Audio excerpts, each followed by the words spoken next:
오늘 우리에게 주시는 하나님 말씀은 마태복음 22장 18절에서 22절까지의 말씀입니다. 함께 읽겠습니다. 시작. 예수께서 그들의 악함을 아시고 이르시되 외식하는 자들아 어찌하여 나를 시험하느냐. 세금 낼 돈을 내게 보이라 하시니 데나리온 하나를 가져왔거늘 예수께서 말씀하시되 이 형상과 이 글이 누구의 것이냐. 이르되 가이사의 것이니이다.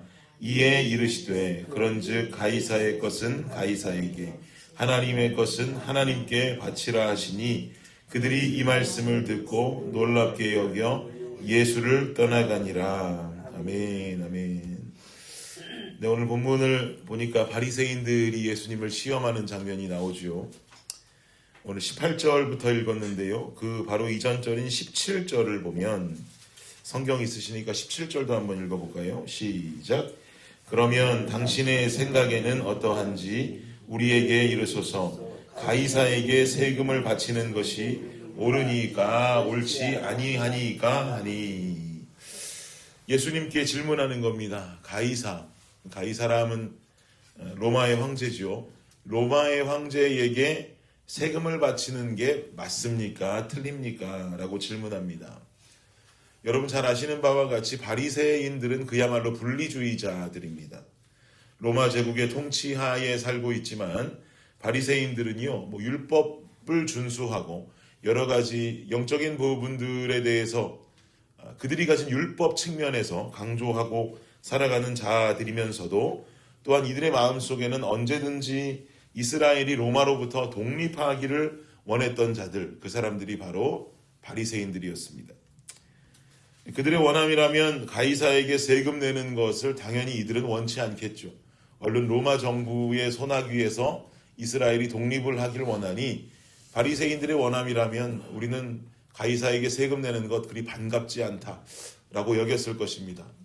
이스라엘이 로마에 내는 세금은 그저 한 가지 세금이라고 그래서 한 가지만 낸 것이 아니라 여러 가지 세금이 있었는데 그 중에 한 가지는 로마의 황제를 신성시 여겨야 하는 이런 세금들도 냈었기 때문에 당연히 하나님을 주인이라고 생각하며 살아가는 바리새인들에게 있어서 이런 세금은 용납할 수 없었던 한 가지 세금의 종류가 될 수 있는 거죠.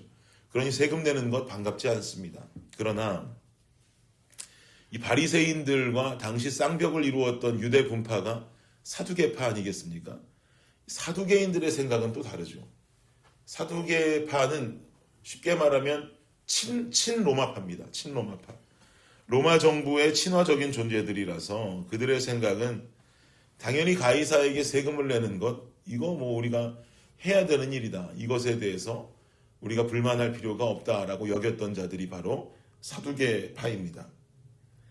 헤롯 당원도 마찬가지죠. 헤롯 당이라면 헤롯이 결국 로마가 세운 분봉왕이었기 때문에 친헤롯이라고 하면 자동으로 친로마가 될 수밖에 없는 겁니다. 헤롯 당원들도 당연히 세금 내는 것에 대해서 불만하는 것 없었을 것입니다. 그런데 여러분 16절을 보세요. 16절, 본문 16절을 보시면 시작. 자기 제자들을 헤롯 당원들과 함께 예수께 보내어 말하되 선생님이여 우리가 아노니 당신은 참되시고 진리로 하나님의 도를 가르치시며 아무도 꺼리는 일이 없으시니 이는 사람을 외모로 보지 아니하심이니이다. 여기 보니까 재미있는 말이 자기 제자들을 헤롯 당원들과 함께 예수께 보내어 말하되, 그 뒤에 나오는 얘기는 실제적으로 이들의 신앙 고백이 아니죠. 뭔가 비꼬는 말처럼 들릴 수 있습니다. 이 바리새인들이 자기 제자들과 헤롯 당원들을 예수님께 보냈습니다. 그리고 아까 우리가 읽었던 바와 같이 가이사에게 세금 내는 게 맞습니까? 틀립니까에 대해서 묻는 거죠. 이런 아까 제가 말씀드린 헤롯 당원과 바리새파 사람들의 특징의 배경을 가지고 이 장면을 본다면 여러분 이게 얼마나 악랄한 수법입니까? 세금을 내야 한다. 그러면 바리새파가 들고 일어날 만한 일이고, 세금 내면 안 된다. 그럼 헤롯 당원들이 들고 일어날 일이죠. 이건 이러지도 저러지도 못하는 질문을 악랄하게 지금 예수님께 던지고 있는 거예요. 그런데 만약에 우리에게 던졌다면 우리는 당황하고 어찌할 바를 몰랐겠지만 예수님의 반응은 당연히 다릅니다. 19절과 20절을 다시 보세요. 19절 20절 시작. 세금 낼 돈을 내게 보이라 하시니 데나리온 하나를 가져왔거늘 예수께서 말씀하시되 이 형상과 이 글이 누구의 것이냐. 그래, 세금 낼 돈을 좀 내게 보여줘라 라고 말씀하십니다. 뭐 예수님이 그 돈이 어떻게 생겼는지 몰라서 보여달라 하셨겠습니까? 뭔가 하실 말씀이 있는 거죠. 그 세금 낼 돈을 나에게 보여달라. 그러자 데나리온을 내밉니다. 데나리온에는 가이사의 모습이 담겨져 있습니다. 예수님께서 말씀하시기를 이 형상과 글이 누구의 것이냐. 그 답은 간단하죠. 가이사입니다. 그러자 아주 유명한 21절의 말씀이 뒤이어서 등장하죠. 21절 시작. 이르되 가이사의 것이니이다. 이에 이르시되 그런즉 가이사의 것은 가이사에게 하나님의 것은 하나님께 바치라 하시니.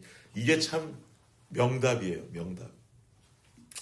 가이사의 것은 가이사에게 하나님의 것은 하나님께 바쳐라 라고 예수님 말씀하는 거죠.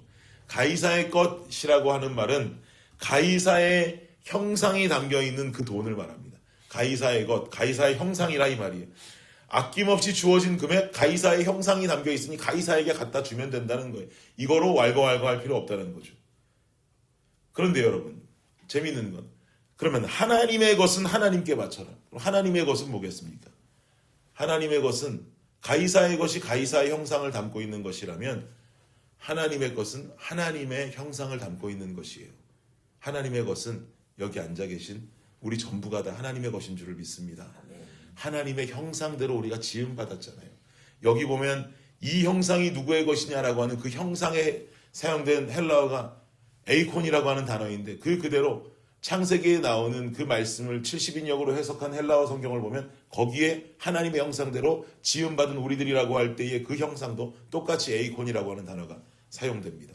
즉 가이사의 것은 가이사의 형상을 담은 것, 하나님의 것은 하나님의 형상을 담은 바로 우리들입니다. 그러면 우리의 삶을 어떻게 하면 되는 것이에요? 가이사의 것, 가이사의 형상을 담았다면 가이사에게 드려라. 그러나 하나님의 형상을 담은 우리들은 누구에게요? 하나님께 온전히 우리의 삶을 드려야 하는 것인 줄을 믿습니다. 이 말씀을 통해서 우리가 이것을 깨달을 수 있어야 돼요. 사랑하는 여러분, 하나님의 형상대로 지음받으신 여러분, 우리의 삶을 하나님 것으로 하나님께 온전히 드리며 살아가고 계십니까?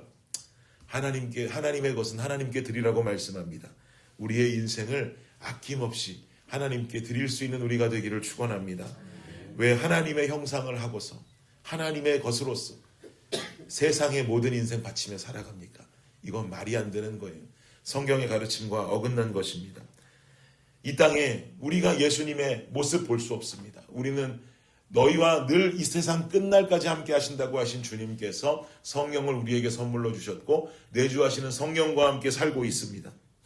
그래서 이 세상은 어떻게 해야 예수님을 만나고 볼 수 있느냐? 이 땅을 살아가는 하나님의 형상된 나를 통해 사람들이 예수 만나기를 축복합니다. 나의 삶의 모습을 통해서 예수님의 성품이 드러나야 하는 것이고 이것이 우리가 지켜내야 되는 가장 중요한 사명이 되는 것입니다. 내 삶에 하나님의 형상이 있는지 없는지는 내 삶의 모습과 내 인생의 향기가 증명하는 것입니다. 주님 위에 살아감을 게을리하지 마시고 세상의 그 어떤 것보다 어떤 일보다 주님을 위한 일과 주의 일을 더욱 귀히 여기면서 때로는 내가 하나님의 형상 가지고 세상만을 위해서 살려고 그쪽으로 빠지려 할 때마다 주님 형상 가진 주님의 것이 그러면 안 되지. 나 자신에게 자책해가며 깨달음을 주며 다시금 하나님의 것으로 이 세상 가운데 빛과 소금으로 거룩하게 세워져 갈 수 있는 저와 여러분 되시기를 예수 그리스도의 이름으로 축원합니다. 기도하겠습니다. 주님 감사합니다. 가이사의 것은 가이사에게 드려야 합니다. 그러나 우리는 하나님의 것입니다. 하나님의 형상대로 지음받은 우리는 우리의 삶을 하나님께 온전히 드릴 수 있어야 합니다. 하나님의 것이 세상에 올인하고 세상의 모든 인생 바치는 이런 인생 살아가지 않게 하여 주옵소서. 우리는 하나님의 것이니 주를 위해 하나님의 형상 가진 주의 것이니 주를 향해 살아가는 우리 모든 블레싱 교회 성도님들의 삶이 되게 하여 주옵소서. 감사합니다. 이 모든 말씀 우리를 구원하신 예수님의 이름으로 기도드립니다. 아멘.